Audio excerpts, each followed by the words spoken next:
व्याकुल होने के कारण उनसे कोई भी चेष्टा न करते बने।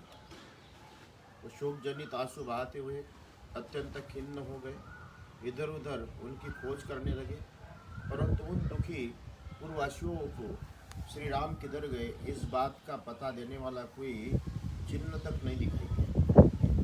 बुद्धिमान श्री राम ने विलंब होकर वो अत्यंत दीन हो गए। उनके मुख पर विषाद जनित वेदना स्पष्ट दिखाई देती। वो मनीषी पूर्ववासी करुणा भर वचन से बोलते हुए विलाप करने लगे। हाय, हमारी उस निद्रा को धिक्कार है जिसमें अचेत हो जाने के कारण उस समय विशाल वक्ष वाले महाभाव श्री राम दर्शन से वंचित हुए, जिनकी कोई क्रिया कभी निष्फल नहीं होती। तापस वेशधारी महाभाव श्री राम हम भक्त जनों को छोड़कर परदेश वन कैसे चले? जैसे पिता अपने औरस पुत्र का पालन करता है, उसी प्रकार जो सदा हमारी रक्षा करते हैं, वे ही रघुकुल श्रेष्ठ श्री राम आज हमारा हम छोड़कर वन को क्यों चले गए? अब हम लोग यही प्राण दे के मरने का निश्चय करके उत्तर दिशा की ओर चल दे। श्री राम से रहित होकर हमारा जीवन धारण किस लिए हितकर हो सकता है? अथवा यहाँ बहुत से बड़े बड़े सूखे काट पड़े हैं, उनसे चिता जलाकर हम सब लोग उसमें प्रवेश कर जाएं। यदि हमसे कोई श्री राम का वृत्तांत पूछेगा तो हम उसे क्या उत्तर देंगे? क्या हम यही कहेंगे कि जो किसी के दोष नहीं देखते, सबसे प्रिय वचन बोलने वाले उस महाभाव श्री रघुनाथ जी को हमने वन में पहुंचा दिया? ये अयोग्य बात हमसे हमारे मुंह से कैसे निकल सकती है? श्री राम के बिना हम लोगों को लौटा हुआ देखकर स्त्री, बालक, वृद्धों सहित सारी अयोध्या नगरी निश्चय दीन और आनंदहीन हो जाएगी। हम लोग वीरवार महात्मा श्री राम के सदा सर्वदा निवास करने के लिए निकले थे। अब उनसे बिछुड़कर हम अयोध्यापुरी कैसे जा सकते हैं? इस प्रकार अनेक तरह की बातें करते हुए वह समस्त पूर्ववासी अपनी भुजा उठाकर विलाप करने लगे। वो बछड़ों से बिछड़ी हुई अग्रगामिनी गौयों के भांति दुख से व्याकुल हो रहे थे। फिर रास्ते पर रथ की लीक देखते हुए सब के सब कुछ दूर तक गए, किंतु क्षण भर में मार्ग का चिन्ह न मिलने के कारण वो महान शोक से डूब गए। उस समय ये कहते हुए कि क्या हुआ, अब क्या करें? दैव ने हमको मार डाला।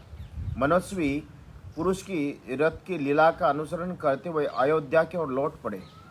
उनका चिंतन क्लांत हो रहा था। वो सब मार्ग से गए थे, उसी से लौटकर अयोध्यापुरी में जा पहुँचे, जहाँ से सभी सत्पुरुष श्री राम के लिए व्यतीत हो रहे थे। उस नगरी को देखकर उनका हृदय दुख से व्याकुल हो उठा।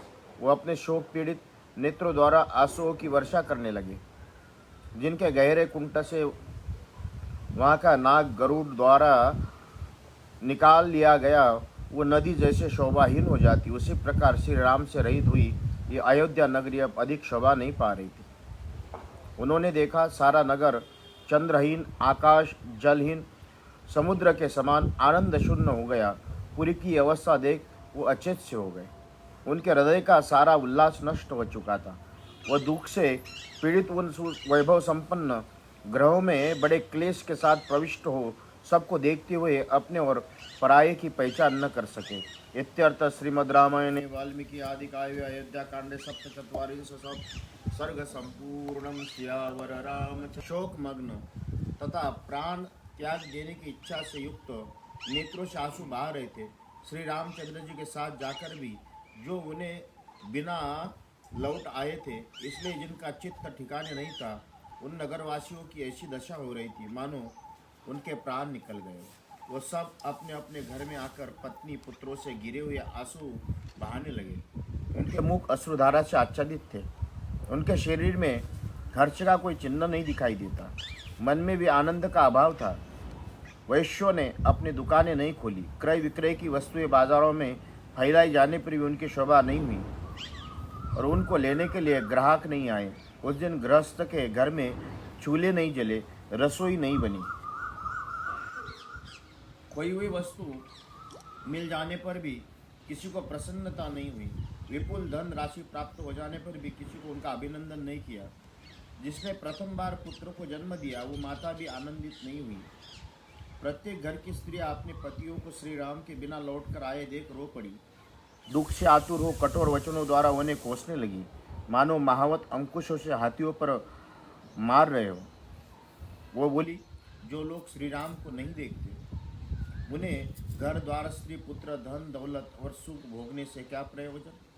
संसार में एकमात्र लक्ष्मण ही सत्पुरुष है जो सीता के साथ श्री राम की सेवा करने के लिए उनके पीछे वन में गए। उन नदियाँ कमल मंडित बावड़िया सरोवर में अवश्य बहुत पुण्य किया होगा, जिनके पवित्र जल में स्नान करके श्री रामचंद्र जी आगे जाएंगे। जिनमें रमणीय वृक्षावलियों की शोभा पार है और सुंदर वन श्रेणियाँ, बड़े कछार वाली नदियाँ और शिखरों से संपन्न पर्वत श्री राम को शोभा बढ़ाएंगे। श्री राम जिस वन अथवा पर्वत पर जाएंगे वहाँ उन्हें अपने प्रिय अतिथियों भांति आया हुआ देख वो वन और पर्वत उनकी पूजा किए बिना नहीं रह सकेंगे। विचित्र फूलों के मुकुट पहने बहुत सी मंजरियाँ धारण किए ब्रह्मों से सुशोभित वृक्ष वन में श्री रामचंद्र जी के अपने शोभा दिखाएंगे। वहाँ के पर्वत अपने यहाँ पधारे हुए श्री राम को अत्यंत आदर के कारण असमय में उत्तम उत्तम फूल और फल दिखाएंगे, भेंट करेंगे। दिखाए हुए श्री राम के लिए निर्मल जल स्रोत बहाएंगे। पर्वत शिखर लहराते हुए वृक्ष रघुनाथ जी का मनोरंजन करेंगे। यहाँ श्री राम, वहाँ न तो कोई भय है न किसी द्वारा पराभव हो सकता है, क्योंकि दशरथ नंदन महाभव श्री राम बड़े शूरवीर रहे। अतः जब तक वो हम लोगों से बहुत दूर नहीं निकल जाते, इसी के पहले हमें उनसे के पास पीछे लग जाना चाहिए। उनके जैसे महात्मा स्वामी के चरणों की छाए हमारे लिए परम सुखद है, वही हमारे रक्षक गति और परम आश्रय है। हम स्त्रियाँ सीता जी की सेवा करेंगे और तुम सब लोग रघुनाथ जी की सेवा में लगे रहना। इस प्रकार श्री पूर्वासी स्त्रियाँ दुख से आतुर अपने पतियों से उपयुक्त बात कहने लगे। वो पुनः बोले, वन में श्री रामचंद्र जी आप लोगों का योगक्षम सिद्ध करेंगे, सीता जी हम नारियाँ योगक्षम निर्वाह करेंगे। यहाँ का निवास प्रीति और प्रतीत से रहता है। यहाँ से सब लोग श्री राम के लिए उत्कंठित हो रहे। किसी को यहाँ का रहना अच्छा नहीं लग रहा। यहाँ रहने से मन सुध-बुध खो बैठता है। भला ऐसे निवास के लिए किसको प्रसन्नता होगी। यदि इस राज्य पर कई का अधिकार हो गया तो ये अनाथ सा हो गया। इसमें धर्म की मर्यादा नहीं रह पाएंगे। ऐसे राज्य में हमें जीवित रहने की आवश्यकता ही नहीं जान पड़ती। फिर यह धन और पुत्रों से क्या लेना। जिसके राज्य वैभव के लिए अपने पुत्र और पतियों को त्याग दिया, वो कुल कलंकिनी कई दूसरे किसी का त्याग नहीं करेगी। हम अपने पुत्रों को शपथ खाकर कहते हैं कि जब तक कई जीवित रहेगी तब तक हम जीते जय कभी उनके राज्य में नहीं रह सकेंगे। भले ये हमारा पालन पोषण होता रहे, फिर भी हम यहाँ रहना नहीं चाहते। जिस निर्दय स्वभाव वाली नारी ने महाराज के पुत्र को राज्य से बाहर निकाल दिया, उस अधर्मपरायण दुराचारणी कई के अधिकार में रहकर कौन सुखपूर्वक जीवित व्यतीत कर सकता है। कई के कारण राज्य अनाथ एवं यज्ञ रहित होकर उपद्रव्य का केंद्र बन गया। एक दिन का सबका विनाश हो जाएगा। श्री रामचंद्र जी के वनवासी हो जाने पर महाराज दशरथ जीवित नहीं रहेंगे। साथ ही स्पष्ट है कि राजा दशरथ की मृत्यु के पश्चात हम राज्य का लोप ही हो जाएगा। इसलिए तुम लोग ये समझ लो, अब हमारे पुण्य समाप्त हो गए। यहाँ रहकर हमें अत्यंत दुख ही भोगना पड़ेगा। ऐसी दशा में न तो जहर घोल कर पी जाओ या श्री राम का अनुसरण करो, अथवा किसी ऐसे देश चले जाओ जहाँ कई का नाम भी न सुनाई पड़े। झूठे वर की कल्पना करके पत्नी और लक्ष्मण के साथ श्री राम को देश निकाल दिया गया और हमें भरत के साथ बांध दिया गया। अब हमारी दशा कसाई के घर बंधे हुए पशुओं के समान हो गई। लक्ष्मण के ज्येष्ठ भ्राता श्री राम का मुख पूर्ण चंद्रमा के समान मनोहर है। उनके शरीर के कांति श्यामल, गली की हस्ती मासल के ढकी हुई भुजाएं घुटनों तक लंबी और नेत्र कमल के समान सुंदर है। वो सामने आने पर पहले ही बातचीत छेड़ते तथा मीठे तो और सत्य वचन बोलने वाले श्री राम, शत्रुओं का दमन करने वाले और महान बलवान समस्त जगत के लिए सौम्य कोमल स्वभाव वाले उनका दर्शन चंद्रमा के समान प्यारा है। निश्चयी मत वाले श्री महाराज के समान पराक्रमी पुरुष सिंह महारथी श्री राम भूतल पर विचरण करते हुए वनस्थलियों की शोभा बढ़ा रहे। नगर में नागरिकों की स्त्रियां इस प्रकार विलाप करती हुई दुख से संतप्त तो इस जोर जोर से रोने लगी मानो उन पर मृत्यु का भय आ गया हो। अपने अपने घरों में श्री राम के लिए स्त्रियां इस प्रकार दिन भर विलाप करती रही। धीरे धीरे सूर्यदेव अस्ताचल को चले गए। रात हो गई। उस समय किसी के घर में अग्निहोत्र के लिए आग नहीं जलाई, स्वाध्याय कथा वार्ता भी नहीं हुई। सारी अयोध्यापुरी अंधकार से पुती हुई सी प्रतीत होती है। बनियों की दुकानें बंद होने के कारण यहाँ चहल पहल नहीं थी। सारी पुरी की हंसी खुशी छिन्न भिन्न हो गई। श्री राम रूपी आश्रय से रहित अयोध्या नगरी जिसके तारे छिप गए उस आकाश के समान श्रीहीन जान पड़ती है। उस समय नगरवासी स्त्रियां श्री राम के लिए इस तरह शोकातुर हो रही थी मानो उनके सगे बेटे या भाई को दिश निकाल दिया हो। वो अत्यंत दीन भाव से विलाप रोने लगे। रोते रोते अचेत सी हो गए क्योंकि श्री राम उनके लिए पुत्र तथा भाइयों से भी बढ़कर थे। वहाँ गाने बजाने नाचने के उत्सव बंद हो गए। उनका उत्साह जाता रहा। बाजार की दुकानें नहीं खुली। इन सब कारणों से उस समय अयोध्यापुरी जलहीन समुद्र के समान सुनसान से लगी रही थी। इत्यर्थ श्रीमद् रामायणे वाल्मीकि आदिकाव्ये अयोध्या कांडे अष्टचत्वारिंश सर्ग संपूर्णम। सियावर रामचंद्र बहुत दूर निकल गए। उसी तरह चलते चलते उनकी एक कल्याणमय रजनी भी व्यतीत हो गई। सवेरा होने पर मंगल में संध्या उपासना करके विभिन्न जनपदों को लांघते हुए चल दिए। जिनकी सीमा के पास की भूमि जोत दी गई थी उस ग्राम तक फूलों से सुशोभित वनों को देखते हुए वे उत्तम घोड़ों पर शीघ्रतापूर्वक आगे बढ़े जा रहे थे। तथापि सुंदर दृश्यों को देखने में तन्मय रहने के कारण उन्हें उस रथ की गति धीमी सी जान पड़ती थी। मार्ग में बड़े बड़े छोटे गांव मिलते थे। उनमें निवास करने वाले मनुष्यों की निम्नांकित बातें उनके कानों में पड़ रही थी और काम के वश में पड़े हुए राजा दशरथ का धिक्कार है। हाय हाय, पापशिला पापासक्त क्रूर तथा धर्म मर्यादा का त्याग करने वाली कैकेयी को तो दया छू भी नहीं सकती। ये क्रूर अब निष्ठुर कर्म में ही लगी रहती है। जिसने महाराज के ऐसे धर्मात्मा महाज्ञानी दयालु और जितेंद्रिय पुत्र वनवास के लिए घर से निकलवा दिया हो। जनक नंदिनी महाभागा सीता जो सदा सुख में ही रत रहती है अब वनवास के दुख कैसे भोग सकती है।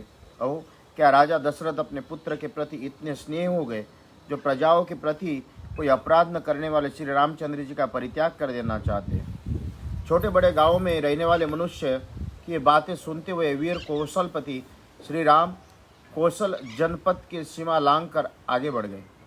तदनंतर शीतल एवं सुखद जल बहाने वाले वेदश्रुति नामक नदी को पार करके श्री रामचंद्र जी अगस्त्य से दक्षिण दिशा की ओर बढ़ गए। दीर्घ काल तक चलकर उनके समुद्रगामिनी गोमती नदी का पार किया और शीतल जल का स्तोत्र बहती थी। उसके करछा में बहुत से गवे विचरण करने लगी। शीघ्रगामी घोड़ों द्वारा गोमती नदी को लांघ करके श्री रघुनाथ जी ने मोरों और हंस के कलवर से व्याप्त शांदिका नामक नदी को भी पार किया।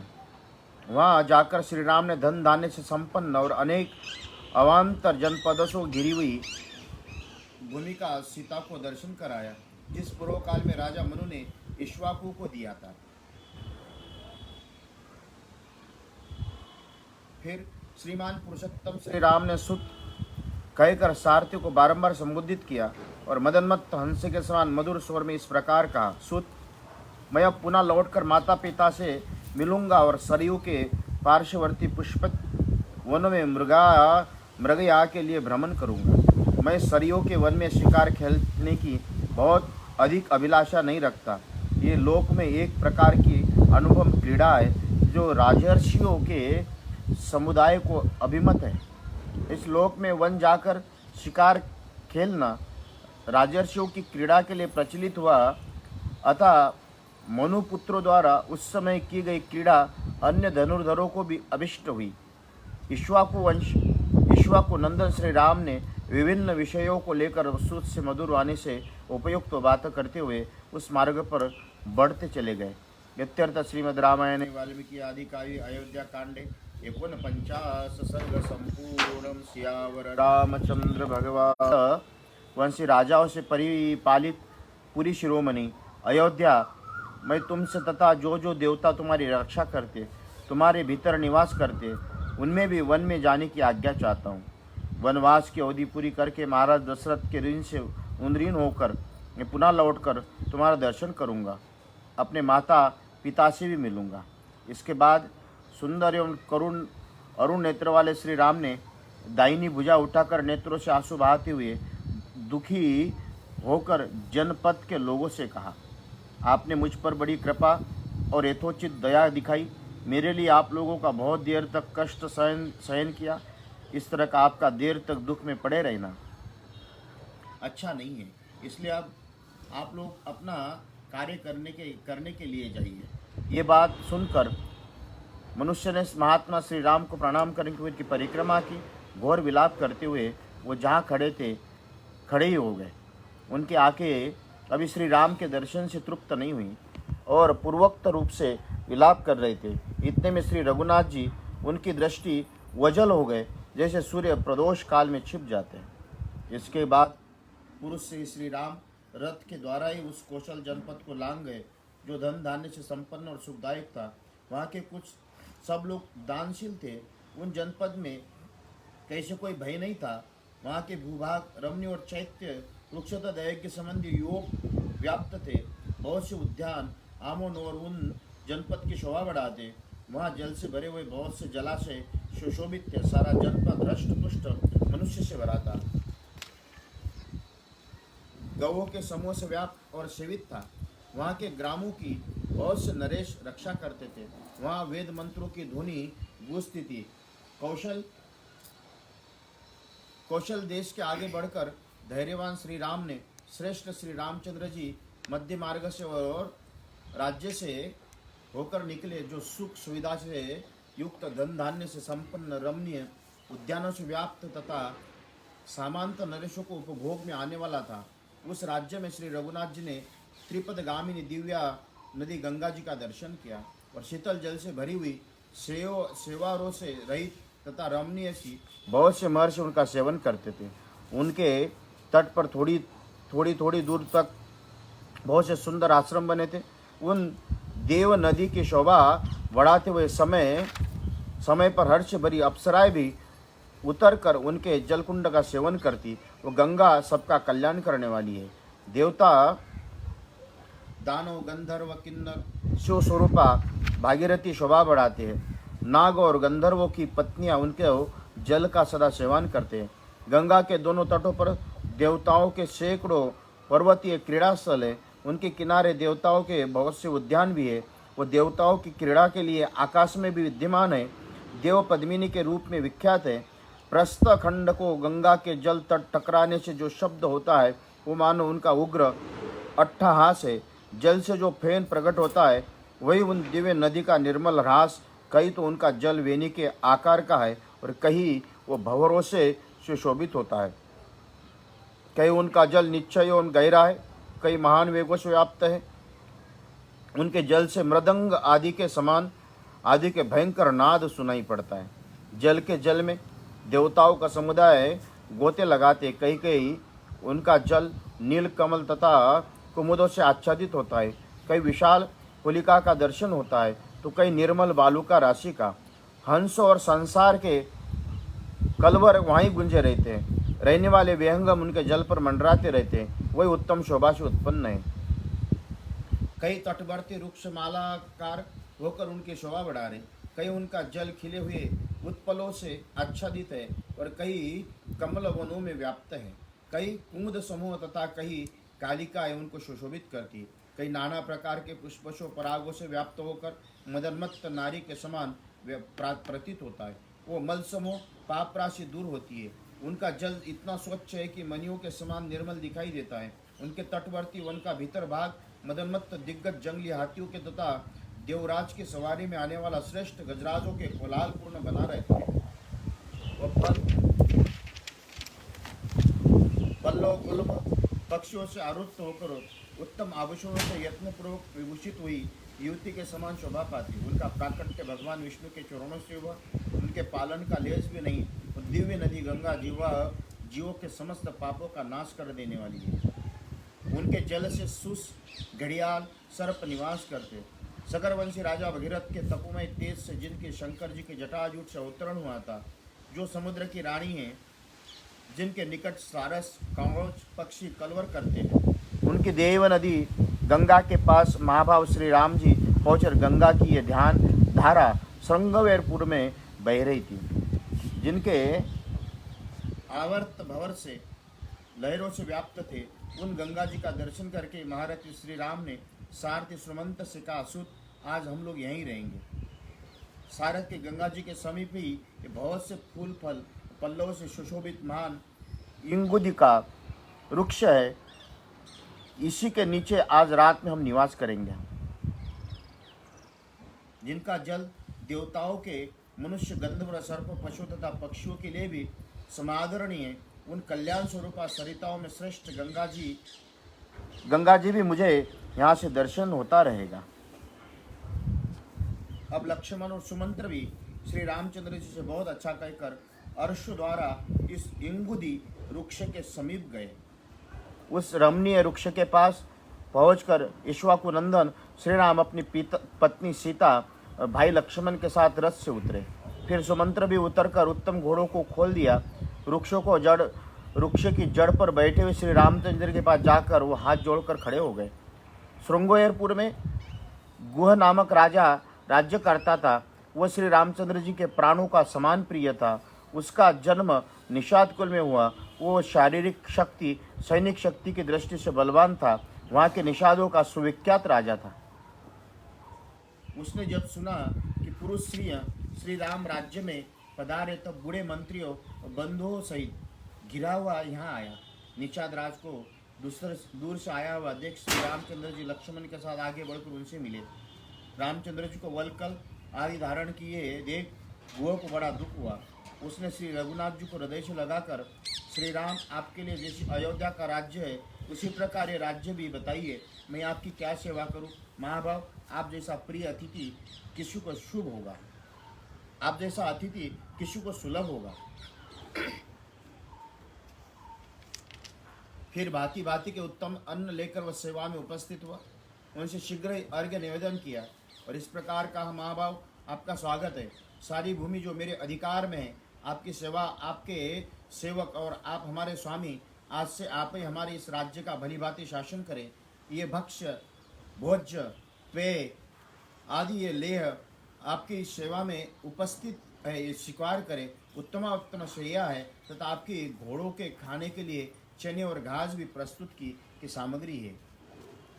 गुह के ऐसा कहने पर श्री रामचंद्र जी उसे इस प्रकार उत्तर दिया, सके तुम्हारे यहाँ तक पैदल आने का स्नेह दिखाने के ही हमारा सदा के लिए भली भांति पूजन स्वागत सत्कार हो गया।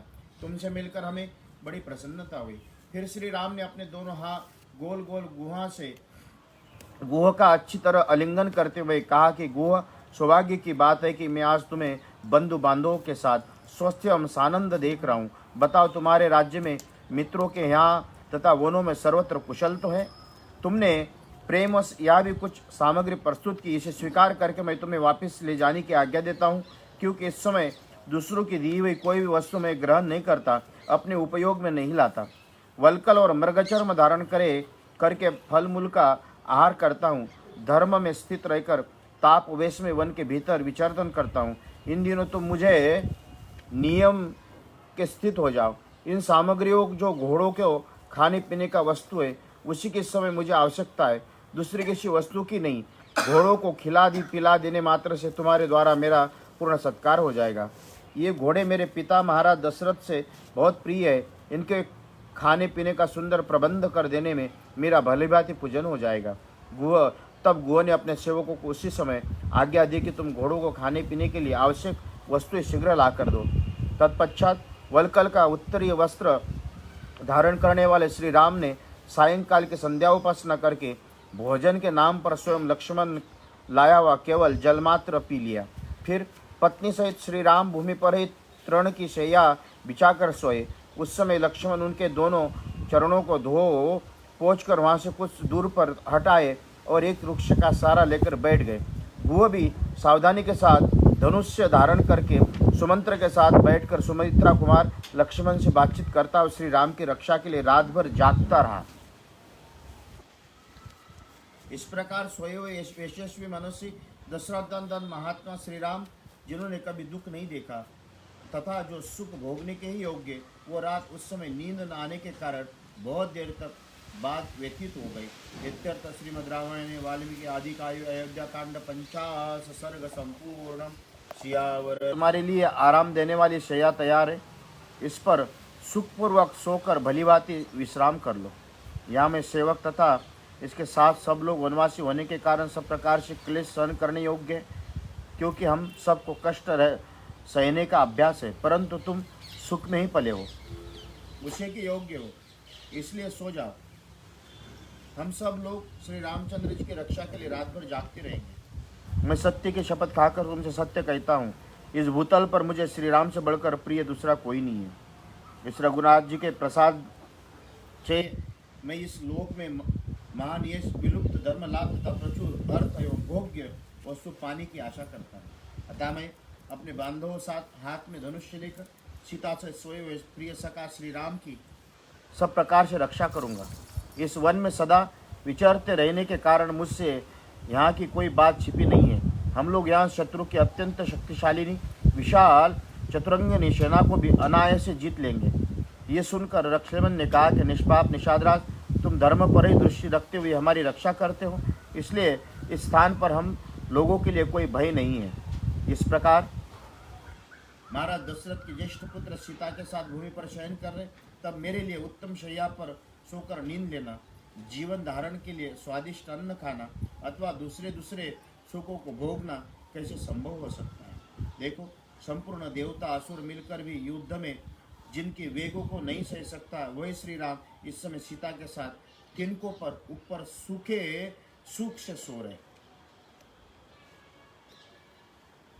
गायत्री आदि मंत्रों का जप, कृच्छ चांद्रायन आदि तथा नाना प्रकार के पराक्रम यज्ञानुष्ठान आदि प्रयत्न करने से जो महाराज दशरथ को अपने समान उत्तम लक्षणों से युक्त ज्येष्ठ पुत्र के रूप में प्राप्त हुए, उन सब श्री राम के वन में आ जाने से अब राजा दशरथ अधिक काल तक जीवन धारण नहीं कर सकेंगे। जान पड़ता निश्चय ये पृथ्वी अब शीघ्र विधवा हो जाएगी। तात रणिवास की स्त्रियां बड़े जोर से आर्तनाद करके अधिक श्रम के कारण अब चुप हो गई होगी। मैं समझता हूँ राजभवन का हाहाकार और चित्कार अब शांत हो गया हूँ। महारानी कौशल्या, राजा दशरथ तथा मेरी माता सुमित्रा सब लोग आज की रात जीवित रहेंगे या नहीं, ये मैं नहीं कह सकता। शत्रु की बाट देखने के कारण संभव है कि मेरी माता जीवित रह जाए, परंतु यदि वीर जननी कौशल्या श्री राम के वीरा में नष्ट हो जाएगी, ये हम लोगों के लिए बड़ी दुख की बात होगी। जिसमें श्री राम के अनुरागी मनुष्य भरे हुए तथा जो सदा सुख का दर्शन रूप प्रिय वस्तु की प्राप्ति करने वाली रही, वो अयोध्यापुरी राजा दशरथ के निधन जनित दुख से युक्त होकर नष्ट हो जाएगी। अपने ज्येष्ठ पुत्र महात्मा श्री राम को न देखकर महात्मा राजा दशरथ के प्राण उनके शरीर में से कैसे टिके रह सकते। महाराज के नष्ट होने पर देवी कौशल्या भी नष्ट हो जाएगी, तदनंतर मेरी माता सुमित्रा भी नष्ट हो जाएगी, बिना ही नष्ट हुए बिना नहीं रहेगी। महाराज की इच्छा थी श्री राम को राज्य पर अभिषिक्त करो, लेकिन उस मनोरथ न पाकर श्री राम को राज्य पर स्थापित किए बिना ही भाई मेरा सब कुछ नष्ट हो गया ऐसा कहते हुए मेरे पिताजी अपने प्राणों का परित्याग कर देंगे। यदि पिताजी जीवित रहे तो रमणीय चबूतरों को और चौराहों के सुंदर स्थानों से युक्त पृथक पृथक बने हुए विशाल राजमार्गों से अलंकृत धनिकों को अट्टालिकांकों और देव मंदिरों एवं राज्य भवनों से संपन्न श्रेष्ठ वारांगनाओं से सुशोभित रथ, घोड़े, हाथियों से आवागमन से भरी हुई विविध वाद्यों की ध्वनियों से निनादित समस्त कल्याणकारी वस्तुओं से भरपूर हृष्ट पृष्ठ मनुष्यों की सेवित पुष्प वाटिका और उद्यानों से विभूषित सामाजिक उत्सवों से सुशोभित मेरे पिताजी की राजधानी अयोध्यापुरी में जो लोग विचरेंगे वास्तव में वही सुखी है। क्या मेरे पिता महाराज दशरथ हम लोगों के लौटने तक जीवित रहेंगे? क्या वनवास से लौट कर उन उत्तम व्रतधारी महात्मा हम फिर दर्शन कर सकेंगे? क्या वनवासी इस अवधि के समाप्त हो जाने पर हम लोग सत्य प्रत्यक्ष श्री राम के साथ कुशलपूर्वक अयोध्यापुरी में प्रवेश कर सकेंगे? इस प्रकार दुख से आर्त होकर विलाप करते हुए महामना राजकुमार लक्ष्मण को ये सारी रात जागते ही बीत गई। प्रजा के हित में संलग्न रहने वाले राजकुमार लक्ष्मण जब बड़े भाई के प्रति सौंदर्यवश उपयुक्त रूप से यथार्थ बात कर रहे थे, उसी समय उसे सुनकर निषादराज गुह दुख से पीड़ित हो उठा और वेता से व्याकुल हो जोर से आतुर हुए हाथी की भांति आंसू बहाने लगा। इत्यर्थ श्रीमद् रामायणे वाल्मीकि आदिकाव्ये अयोध्याकांडे 150 सर्ग संपूर्ण का तात। भगवती रात्रि व्यतीत हो गई, अब सूर्योदय का समय आ पहुंचा और अत्यंत काल के रंग का पक्षी कोकिल कू बोल रहा। वन में अव्यक्त शब्द करने वाले मयूर की केकवाणी भी सुनाई देती। अतः सौम्य, अब हमें तीव्र गति से बहाने वाले समुद्रगामिनी गंगा जी को पार उतरना चाहिए। मित्रों को आनंदित करने वाले सुमित्रा कुमार लक्ष्मण ने श्री रामचंद्र जी का कथन अभिप्राय समझकर गुह और सुमंत्र को बुलाकर पार करने की व्यवस्था करने के लिए कहा कि स्वयं भाई के समान आकर खड़े हो गए। श्री रामचंद्र जी का वचन सुनकर उनका आदेश शिरोधार्य करके निषाद राज ने तुरंत अपने सचिवों को बुलाया और इस प्रकार का, तुम घाट पर शीघ्र ही एक ऐसी नाव ले आओ जो मजबूत होने के साथ सुगमता पूर्वक खेने योग्य हो और डाढ़ लगा हुआ जो कर्णधार बैठा हो तथा वो नाव देखने में सुंदर हो। निषाद राज गुह का वो आदेश सुनकर उसका महान मंत्री गया और एक सुंदर नाव घाट पर पहुंचाकर उनको गुह को उसी की सूचना दी। तब गुह ने हाथ जोड़कर श्री रामचंद्र जी का, देव ये नौका उपस्थित है, बताइए इस समय आपकी और क्या सेवा करूं?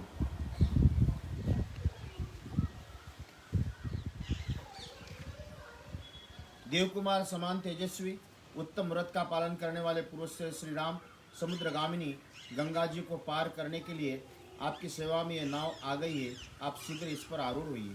तब महातेजस्वी श्री राम गुह से इस प्रकार बोले, सके तुमने मेरा सारा मनोरथ पूर्ण कर दिया, अब शीघ्र ही सब सामान नाव पर चढ़ाओ। ये कहकर श्री राम और लक्ष्मण ने कवच धारण करके तरकश एवं तलवार बंधी हुई धनुष लेकर वो दोनों भाई जिस मार्ग से सब लोग घाट पर जाया करते उसी सीता के साथ गंगा जी के तट पर गए। उस समय धर्म के ज्ञाता श्री राम के पास जाकर सारथी सुमंत्र ने विनीत भाव से हाथ जोड़कर पूछा, प्रभु अब मैं आपकी क्या सेवा करूं? तब दशरथ नंदन श्री राम सुमंत्र को उत्तम दाहिने हाथ से स्पर्श करते हुए कहा कि सुमंत्र से, अब आप शीघ्र ही पुनः महाराज के पास लौट जाइए, वहाँ सावधान होकर रहिए। उन्होंने फिर कहा, इतनी दूर तक महाराज की आज्ञा से मैंने रथ द्वारा यात्रा की, अब हम लोग रथ छोड़कर पैदल ही महान वन की यात्रा करेंगे, आप लौट जाइए। अपने को घर लौटने की आज्ञा प्राप्त हुई देख सारथी सुमंत्र शोक से व्याकुल उठे। इक्ष्वाकु नंदन पुरुष श्री राम ने श्री राम से इस प्रकार बोले, रघुनंदन, जिनके प्रेरणा से आपको भाई और पत्नी के साथ साधारण मनुष्य के भांति वन रहने की विवश होना पड़ता, उस दैव का इस संसार में किसी भी पुरुष ने उल्लंघन नहीं किया। जब आप जैसे महान पुरुष पर ये संकट आ गया तो मैं समझता हूँ कि ब्रह्मचर्य पालन, वेदोक्त स्वाध्याय, दयालुता तथा सरलता में भी किसी भी फल की सिद्धि नहीं है। वीर रघुनंदन, इस प्रकार पिता के सत्य की रक्षा के लिए विधि नंदिनी सीता और भाई के लक्ष्मण के साथ वन में निवास करते हुए आप तीनों लोकों पर विजय प्राप्त करने वाले महान पुरुष नारायण की भांति उत्कर्ष महान यश प्राप्त करेंगे। श्री राम, निश्चय ही हम लोग हर तरह से मारे गए, क्योंकि आपने हम पूर्ववासियों को अपने साथ न ले जाकर हमें दर्शन जनित सुखों से वंचित कर दिया। अब पापिनी कई के वश में पड़ेंगे और दुख भोगते रहेंगे। आत्मा के समान प्रिय श्री रामचंद्र जी की ऐसी बात कहकर उन्हें दूर जाने के उद्यत देख सारथी सुमंत्र दुख से व्याकुल होकर देर तक रोते रहे। आंसुओं का प्रवाह रुकने पर आचमन करके पवित्र हुए सारथियों से श्री रामचंद्र जी ने बार बार मधुर वाणी से कहा, सुमंत्र, मेरी दृष्टि में इक्ष्वाकु वंशियों का हित करने वाला सुहृद आपके समान दूसरा कोई नहीं है। आप ऐसा प्रयत्न करें जिसमें महाराज दशरथ को मेरे लिए शोक न हो। पृथ्वीपति महाराज दशरथ एक तो बूढ़े हैं, दूसरे उनका सारा मनोरथ चूर चूर हो गया, इसलिए उनका संभालने के लिए कहता हूँ। वो महामनस्वी महाराज कई के प्रिय करने के लिए आदर पूर्वक पालन करें। यही मेरा अनुरोध है। राजा लोग इसलिए राज्य का पालन करते हैं कि किसी भी कार्य में उनके मन की इच्छा पूर्ति में विघ्न न पड़े। सुमंत्र, किसी किसी भी कार्य में जिस किसी तरह की महाराज की अप्रिय बात से खिन्न होकर अवसर न आवे तथा शोक से दुबले न हो, वो आपकी उसी प्रकार करना चाहिए। जिन्होंने कभी दुख नहीं देखा, उन आर्य जितेंद्रिय रुद्र महाराज के मेरी ओर से प्रणाम करके ये बात कहिए। हम लोग अयोध्या से निकल गए अथवा हमें वन में रहना पड़ेगा, इस बात को लेकर मैं कभी शोक करता हूँ, न लक्ष्मण की इस बात का शोक है। 14 वर्ष समाप्त होने पर पुनः शीघ्र ही लौट आएंगे और उस समय आप मुझे, लक्ष्मण को और सीता को फिर देखेंगे। सुमंत्र जी, महाराज से ऐसा कहकर आप मेरी माता से, उनके साथ बैठी हुई अन्य देवियाँ सब कई से बारंबार मेरा कुशल समाचार कहिएगा। माता कौशल्या से कहेगा कि तुम्हारा पुत्र स्वस्थ और प्रसन्न है। इसके बाद सीता की ओर से, मुझ ज्येष्ठ पुत्र की ओर से सदा लक्ष्मण की ओर से भी माता की चरण वंदना कर दीजिए। तदनंतर मेरी ओर से महाराज को भी ये निवेदन कीजिए कि आप भरत को शीघ्र ही बुलवा लें और जब वो आ जाए तब अपने अभिष्ट युवराज पद पर उनका अभिषेक कर दें। भरत को छाती से लगाकर युवराज के पद पर अभिषिक्त करके आपको, हम लोगों को वियोग से होने वाला दुख दबा नहीं सकेंगे। भरत से भी हमारा यह संदेश कह दीजिएगा कि महाराज के प्रति जैसा तुम्हारा बर्ताव है वैसा ही समान रूप से सभी माताओं के प्रति भी होना चाहिए। तुम्हारी दृष्टि में कैकेयी का जो स्थान है वही समान रूप से सुमित्रा और मेरी माता कौशल्या का भी होना उचित है। ये सब में कोई अंतर न रखे। पिताजी का प्रिय करने की इच्छा से युवराज पद को स्वीकार करके यदि तुम राजकाज की देखभाल करते रहोगे, ये लोक और परलोक में सदा सुख पाओगे। श्री रामचंद्र जी के सुमंत्र से लौटते हुए जब इस प्रकार समझाया, तब उनकी सारी बातें सुनकर वह श्री राम से स्नेहपूर्वक बोले, तात, सेवक का स्वामी के प्रति जो सत्कारपूर्ण बर्ताव होना चाहिए, उसका यदि मैं आपसे बात करे स्वयं पालन न कर सकूं, यदि मेरे मुख से स्नेहवश कोई धृष्टतापूर्वक बात निकल जाए, ये मेरा भक्त है ऐसा समझकर आप मुझे क्षमा कीजिए। जो आपके वियोग से, पुत्र शोक से आतुर हुई माता की बातें संतप्त हो रहे, उस अयोध्यापुरी में मैं आपके साथ लिए बिना कैसे लौट जा सकूंगा। आते समय लोगों ने मेरे रथ में श्री राम को विराजमान देखा था। इस रथ को श्री राम से रहित देखकर उन लोगों का और अयोध्यापुरी का भी हृदय विदीर्ण हो जाएगा। जैसे युद्ध में अपने स्वामी वीर रथी के मारे जाने पर जिसके केवल सारथी शेष रह गए हो, ऐसे रथ देखकर उनका अपनी सेना अत्यंत दयनीय अवस्था में पड़ जाती। उसी प्रकार मेरे इस रथ को आपसे सुना देखकर सारी अयोध्या नगरी दीन दशा की प्राप्ति हो जाएगी। आप दूर दूर तक भी प्रजा के हृदय में निवास करने के कारण सदा आपसे उनके सामने ही खड़े रहते। निश्चय इस समय प्रजा वर्ग सब लोगों का आपका ही चिंतन करते हुए खाना पीना छोड़ दिया होगा। श्री राम, जिस समय आप वन को आने लगे उस समय आपके शोक से व्याकुलित चित्त हुई प्रजा ने जैसा आर्तनाद क्षोभ प्रकट किया था, उसे तो आपने देखा ही था। आपको अयोध्या से निकलते समय पूर्ववासियों ने जैसा आर्तनाद किया, आपकी बिना मुझे खाली रथ लिए लौटे देख उनसे भी सौगुना हाहाकार करेंगे। क्या मैं महारानी कौशल्या को जाकर कहूँगा कि मैंने आपके बेटे को मामा के घर पहुँचा दिया, इसलिए आप संतप न करें। ये प्रिय होने पर भी असत्य है, ऐसा असत्य वचन भी मैं कभी नहीं कह सकता। फिर ये अप्रिय सत्य भी कैसे सुना सकूँगा कि मैं आपके पुत्र को वन में पहुँच आया।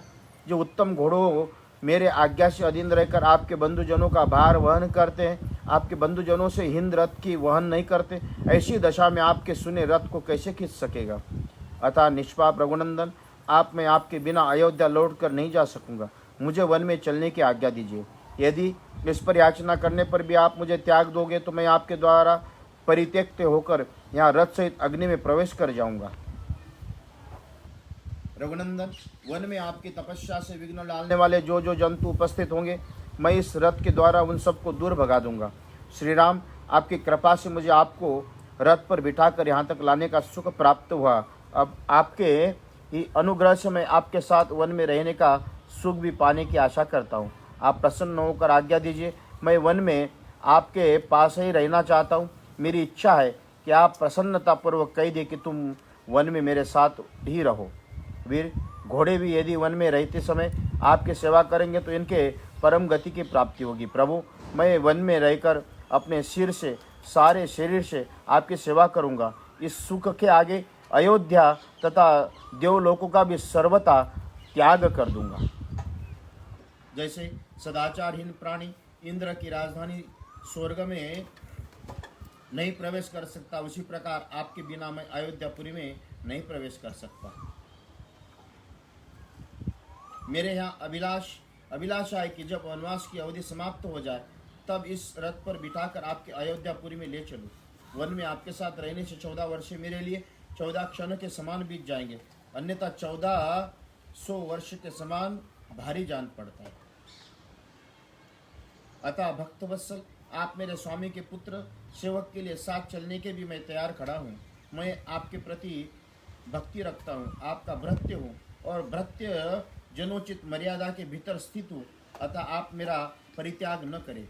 इस तरह अनेक प्रकार के दीन वचन कहकर बारंबार याचना करने वाले सुमंत्र से सेवकों पर कृपा करने वाले श्री राम ने इस प्रकार का, सुमंत्र जी, आप स्वामी के प्रति स्नेह रखने वाले, मुझ में आपकी ही उत्कृष्ट भक्ति है, उसे मैं जानता हूँ। फिर भी कार्य के लिए मैं आपके यहाँ से अयोध्यापुरी भेज रहा हूँ, उसे सुनिए। जब आप नगर को लौट जाएंगे तब आपको देखकर मेरी छोटी माता कैकेयी को ये विश्वास हो जाएगा कि राम वन को चले गए।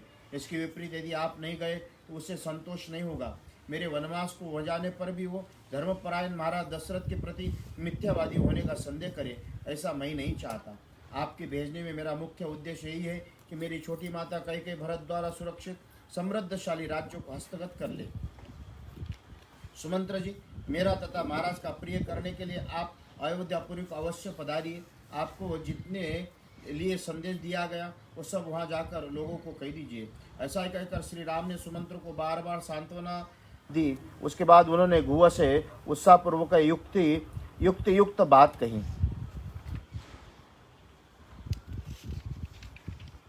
निषाद राज गुह, इस समय मेरे लिए ऐसे वन में रहना उचित नहीं जहाँ जनपद के लोगों का अपना आना जाना अधिक होता। अब अवश्य मुझे निर्जन वन में आश्रम ही वास करना होगा। इसके लिए जटा धारण आदि आवश्यक विधि का मुझे पालन करना चाहिए। अब फल मूल का आहार, पृथ्वी पर शयन आदि नियमों का ग्रहण मैं सीता और लक्ष्मण की अनुमति लेकर पिता का हित करने की इच्छा से सिर पर तपस्वी जनों के आभूषण रूप जटा धारण करके यहाँ से वन जाऊंगा। मेरे केशों को जटा का रूप देने के लिए तुम बड़ का दूध लाओ। गुह ने तुरंत ही बड़ का दूध लाकर श्री राम को दिया। श्री राम ने उसके द्वारा लक्ष्मण की तथा अपनी जटाएं बनाई। महाभाव पुरुष श्री राम तत्काल जटाधारी हो गए। उस समय दोनों भाई श्री राम लक्ष्मण वलकल व्रस्त जटा मंडल धारण करके ऋषियों के समान शोभा पाने लगे। तदनंतर वानप्रस्थ मार्ग का आश्रय लेकर लक्ष्मण सहित श्री राम ने वानप्रस्थोचित व्रतों का ग्रहण किया। तत्पश्चात अपने सहायक गुह से बोले, निषादराज, तुम सेना खजाना किला राज्य में विषय में सदा सावधान रहना, क्योंकि राज्य की रक्षा का काम बड़ा कठिन माना गया। गुह के इस प्रकार आज्ञा देकर उनसे विदा ले ईश्वाकुल नंदन श्री रामचंद्र जी की पत्नी लक्ष्मण के साथ तुरंत ही वहाँ से चल दिए। उस समय उनके चित्त में तनिक भी व्यग्रता नहीं थी। नदी के तट पर लगी हुई नाव को देखकर ईश्वाकुल नंदन श्री राम ने शीघ्रगामी गंगा नदी के पार जाने की इच्छा से लक्ष्मण को संबोधित करते हुए कहा, पुरुष सिंह, ये सामने नाव खड़ी है, तुम मनस्वी सीता को पकड़कर धीरे से उस पर बिठा दे, फिर मैं स्वयं भी नाव पर बैठ जाऊं। भाई का आदेश सुनकर मन को वश में रखने वाले लक्ष्मण पूर्णतः उसके अनुकूल चलते हुए पहले मिथिलेश कुमारी सीता को नाव पर बिठाया, फिर स्वयं भी उस पर आरूढ़ हुए। सबके अंत में लक्ष्मण बड़े भाई तेजस्वी श्री राम स्वयं नौका पर बैठे। तदनंतर निषादराज गुह ने अपने भाई बंधुओं को नौका खेने का आदेश दिया। महातेजस्वी श्री रामचंद्र जी उस पर नाव पर आरूढ़ होने के पश्चात अपने हित के उद्देश्य ब्राह्मण और क्षत्रियों के अपने जपने योग्य दैवी नाम इत्यादि मंत्र का जप करने लगे। फिर शास्त्र विधि के अनुसार आचमन करके सीता के साथ उन्होंने प्रसन्न चित्त होकर गंगा जी का प्रणाम किया। महारथी लक्ष्मण भी उन्हें मस्तक झुकाया। इसके बाद श्री राम ने सुमंत्र से कहा कि सेना सहित गुह को भी जाने की आज्ञा दे। नाव पर भलीभांति बैठकर मल्लों से उन्हें चलाने का आदेश दिया। तदनंतर मल्लों ने नाव चलाई। कर्णधार सावधान होकर उसका संचालन करता था। वेग से सुंदर डहा चलने वाले कारण वह नाव बड़ी तेजी से पानी पार पानी पर बढ़ने लगी। भागीरथी की बड़ी धारा में पहुंचकर सती साध्वी विदेह नंदिनी सीता ने हाथ जोड़कर गंगा जी से प्रार्थना की, देवी गंगे, ये परम बुद्धिमान महान दशरथ के पुत्र है और पिता की आज्ञा का पालन करने के लिए वन में जा रहे। आपसे सुरक्षित होकर पिता की इस आज्ञा का पालन कर सके ऐसी कृपा कर। वन में पूरे 14 वर्ष तक निवास करके ये मेरे तथा अपने भाई के साथ पुनः अयोध्यापुरी में लौटेंगे। सौभाग्यशालिनी देवी गंगे, उस समय वन में पुनः कुशल पूर्वक लौटने पर संपूर्ण मनोरथ के संपन्न हुई मैं बड़ी प्रसन्नता के साथ आपकी पूजा करूंगी। स्वर्ग, भूतल, पाताल तीनों मार्गों पर विचरण करने वाली देवी, तुम यहाँ से ब्रह्मलोक तक फैली हुई हो। इस लोक में समुद्रराज की पत्नी के रूप में दिखाई देती हो। शोभाशालिनी देवी, पुरुष से श्री राम जब पुनः वन से सकुल से लौट कर अपना राज्य प्राप्त कर लेंगे, तब मैं सीता पुनः आपको मस्तक झुकाऊंगी और आपकी स्तुति करूंगी। इतना ही नहीं, मैं आपका प्रिय करने की इच्छा से ब्राह्मणों को 1 लाख गौवे, बहुत से वस्त्र तथा उत्तम उत्तम अन्न प्रदान करूंगी। देवी, पुनः अयोध्यापुरी में लौटने पर मैं सहस्त्रों वस्त्र अन्न के द्वारा आपकी पूजा करूंगी। आप मुझ पर प्रसन्न हो। आपके किनारे जो जो देवता, तीर्थ और मंदिर है, उन सब को मैं पूजन करूंगी। निष्पाप गंगे, ये महाबाहु पाप रहित मेरे पतिदेव मेरे तथा अपने भाई के साथ वनवास लौटकर पुनः अयोध्या नगरी में प्रवेश करें।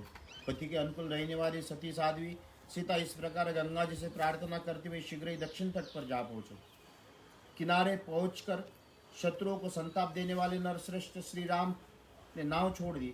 भाई लक्ष्मण तथा विदेह नंदिनी सीता के साथ आगे को प्रस्थान किया। तदनंतर महाभाव श्री राम सुमित्रानंद लक्ष्मण से बोले, सुमित्रा कुमार, अब तुम सजन या निर्जन वन में सीता को रक्षा के लिए सावधान हो जाइए। हम जैसे लोगों का निर्जन वन में नारी की रक्षा अवश्य करनी चाहिए। अतः तुम आगे चलो, सीता तुम्हारे पीछे चले और मैं सीता की तथा तुम्हारी रक्षा करता हुआ सबसे पीछे चलूँगा। पुरुष प्रवर श्री राम को ये दूसरे की रक्षा करना चाहिए। अब तक कोई भी दुष्कर कार्य समाप्त नहीं हुआ। इस समय से कठिनाइयों का सामना प्रारंभ हुआ है। आज विदेही कुमारी सीता को वनवास के वास्तविकता कष्ट का अनुभव होगा। ये ऐसे वन में प्रवेश करेगी जहाँ मनुष्य के जाने आने की कोई चिन्ह नहीं दिखाई देगा। न धान आदि के खेत होंगे, टहलने के लिए बगीचे, जहाँ ऊंची नीची भूमि होगी, गड्ढे मिलेंगे जिसमें गिरने का भय रहेगा। श्री रामचंद्र जी का यह वचन सुनकर लक्ष्मण आगे बढ़े। उसके पीछे सीता चलने लगी और सीता के पीछे रघुकुल नंदन श्री राम। श्री रामचंद्र जी शीघ्र ही गंगा जी के उस पार पहुंचकर जब तक दिखाई दिए तब तक सुमंत्र निरंतर उन्हीं की ओर से दृष्टि लगाई देख रहे। वो जब उनसे मार्ग में बहुत दूर निकल जाने के कारण दृष्टि से वजल ही हो गए, तब तपस्वी सुमंत्र ने हृदय से बड़ी व्यथा हुई और नेत्रों से आंसू बहने लगे। लोकपालों के समान प्रभावशाली वरदायक महात्मा श्री राम महागंगा नदी को पार करके क्रमशः समृद्धशाली वत्स प्रदेश प्रयाग में जहाँ पहुँचे, जो सुंदर धन धान्यों से संपन्न था, वहाँ के लोग बड़े हृष्ट पुष्ट थे। वहाँ उन लोग भाइयों का मृगया विनोद के लिए वरा, ऋष्य, प्रशत और महारूर जब उन्हें भूख लगी तब पवित्र कंदमूल आदि लेकर सायंकाल के समय ठहरने के लिए और सीताजी के साथ एक वृक्ष के नीचे चले गए। इत्यर्थ श्रीमद् रामायणे वाल्मीकि आदि काव्ये अयोध्या कांडे 52 सर्ग संपूर्णम्।